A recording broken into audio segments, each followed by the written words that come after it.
Okay, here we go to finance. Now, finance, what I've done, I've just clicked on finance here, and we see wallet, upgrade, contributor level, transactions, report, request, withdrawal, and transfer funds. So if I click on wallet, here we see a date. If we want to search throughout the year, we have the ability to change these parameters. Click search, and it's going to show from 10 to 100 entries what you've had here. In this case, there's $75 of contributions that have been made for the projects in this account here, and we've had a couple contributions made back in the account. So everything is an auto. Remember, when you log in at the start, you give the co-op the opportunity and permission to be able to move those contributions to where they're supposed to be according to the code. The nice thing about this, you can see where everything is coming from. It's ID'd, as well as it's date stamped with the amount and the description. So at the end of the year, if you ever needed to do anything or just show your tax guy for whatever reason, then it's there for you, all in a nice, neat, itemized package. Upgrade contributor level. Well, if you wanted to be in a position to go from one level to the next, and you had the money in your account, you can just simply pay instead of waiting for the auto amount. But this is interesting, the auto pay contribution. This gentleman has already enabled it as well right from his dashboard page, but you can notice that we've actually put it in two places for you, so you don't forget that you really should be in a position to have this as a plug and play funding project for you. Here's the transactions report. And what you need to do is you can go to what contributions you've made, you receive, platform fees, patronage refunds, transfers, withdrawals, deposits, all credits and debits, anything that you need by date, by month. You just press search, and the search is going to go into the office here, and it's going to find that functionality for you, so you always know where you're at, what you need to do, and how you need to do it, which is great. With Quest withdrawal, now look at this, the warning. Just like a bank account, you must accept responsibility maintaining your wallet account balance.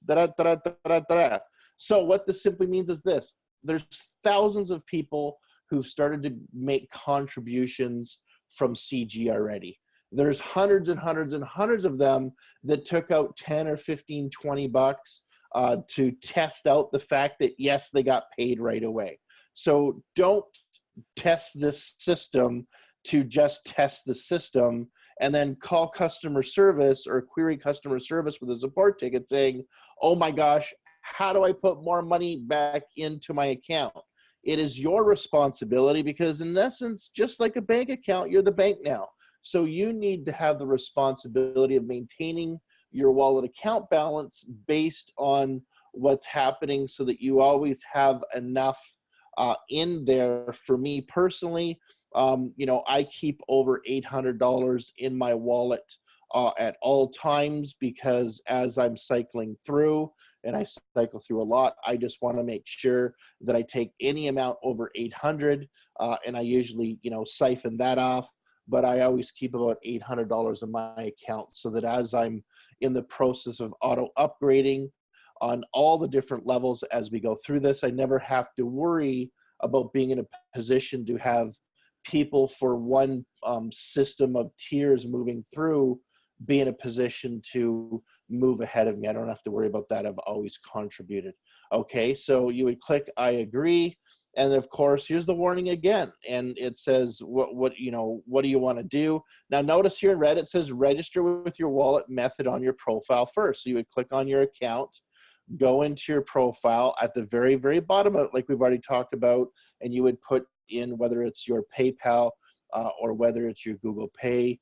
And we have other opportunities to be able to be paying out globally over the coming weeks that'll be available for you as well, where you can directly take your contributions and fund it right on a credit debit card anywhere in the world.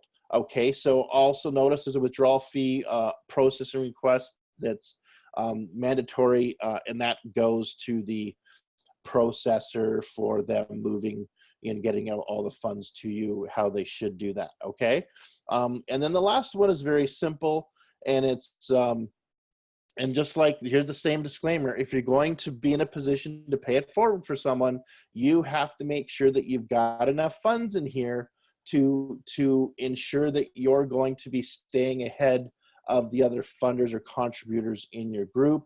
But this is very, very simple. You just put the person's username in here, and then you would put the amount, and then at that point you would click transfer, and it would says, do you want to transfer it? You would say yes, and it would transfer it to them. I'm not going to do that right now, but that's what would happen. And then anything that you transfer, whether it's being transferred to you or transferred from you to another individual from a contribution point of view, that is all going to show up here in a nice, neat package. So that covers finance.